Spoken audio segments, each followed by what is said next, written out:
Good morning. Mackenzie Johnston with Tri-State Livestock News, bringing you your Tuesday morning headlines concerning fair cattle markets. Sponsored by Sandhill State Bank, the most committed brand in banking, and Sandhills Beef Company, American producers feeding Americans because monopolies won't get us anywhere. And RCAF USA, fighting for independent American cattle producers. Please support the National Rollover Auction fundraiser this week for the Checkoff Referendum campaign. You can find more details about that at checkoffvote.com. And finally, Ogallala Livestock Auction Market. If you missed their big bred female sale yesterday, don't you worry, there's another one coming up next Monday, December 14th at Ogallala Livestock in Ogallala, Nebraska. Just like yesterday's sale, this next sale will feature many complete and total dispersions from some of the finest ranches in western Nebraska. Some of the best cattle you can find. To view consignment details and videos, head on over to ogallalalive.com, or you can just go ahead and call the office at 308-284-2071. And remember, for that sale this coming Monday, you can bid and buy online at cattleusa.com.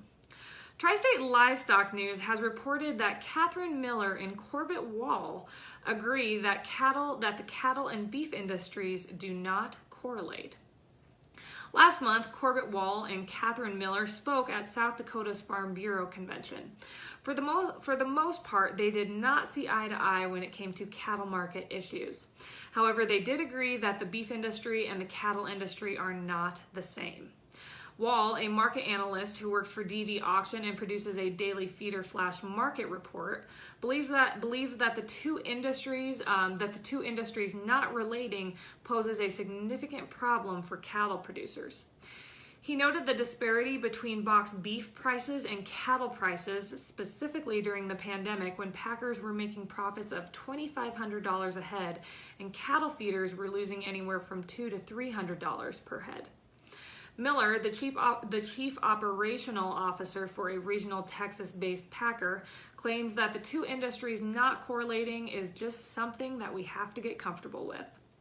She stated that there is no way to tie the value of fed cattle to the value of beef. They are related commodities, but they are not the same. Miller stated that cattle producers must stop pointing their finger down the chain at packer monopolies, fake meat companies, and uneducated consumers, and instead start looking in the mirror in the cow book to see how to make some positive changes. Wall believes that the cattle industry is going down the same path of vertical integration as the hogs have. More vertical integration in the cattle industry has led to less negotiating power for the cattle producer and the cattle feeder. He quoted USDA data stating that in 2005, over half the nation's fat cattle were sold in a negotiated trade or a bid and buy situation. By 2017, in the southern plains, that number had dropped to 2.6%. Without any active bidding, like an auction market or at least a bid and buy conversation between a packer buyer and a feeder, there is very little chance for the market to increase week to week. According to Miller, the cattle industry is given more help than any other industry with the Packers and Stockyards Administration that is in place to protect against bad checks. Wall urged producers to consider fall calving in hopes of spreading out the cycle of cattle ready for slaughter. He also stated that both Senator Grassley's 5014 legislation or Senator Deb Fischer's Cattle Market Transparency Act would benefit the cattle markets. Miller closed by saying that there is no bill that will help cattle producers' bottom line. It doesn't matter what kind of legislation is introduced, the fundamentals of the industry will be the same. Meeting Place reported last week that Chick-fil-A filed a poultry price-fixing lawsuit against Tyson Foods, Pilgrim's Pride, Sanderson Farms, and Purdue Farms.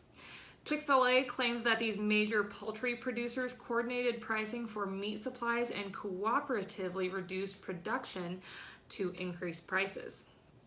The Atlanta-based chain is seeking unspecified damages and to recoup legal fees.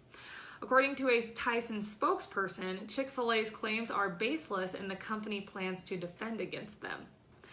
The lawsuit is just one of many, as numerous major supermarket operators and food service distributors have filed civil suits alleging anti-competitive behavior between the major chicken producers.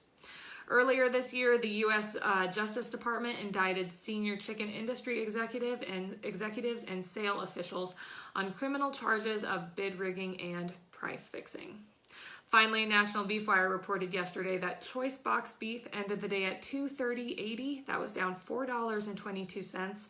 And select box beef ended the day at $209.48, and that was down $8.03. That is all I have for you guys this morning. I hope everyone's week is off to a great start. Have yourself a terrific Tuesday, and I'll see you guys tomorrow morning.